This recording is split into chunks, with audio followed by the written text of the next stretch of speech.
Jo.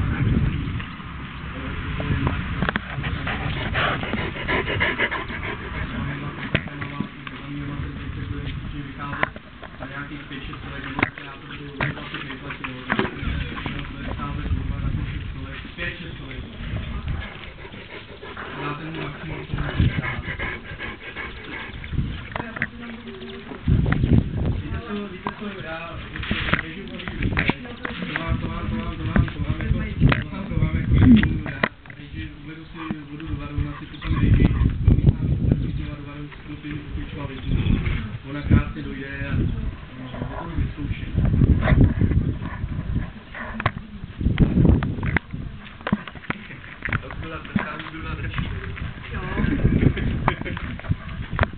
To už je pomalu kus připravený do chovu, no, tohle to je vlastně roční cena, že jo, má za sebou nejhezčí výstavy, v Německu byla první, jo, teďka tady u nás vlastně byla první, to vlastně byla vítězstvo plemene, ona porazila vlastně dvouletý, tříletý psy, jsou šampioni, tak ona je porazila, že jo, ale takhle, byl tam spravedlivý rozhodčí, byl tam náš rozhodčí.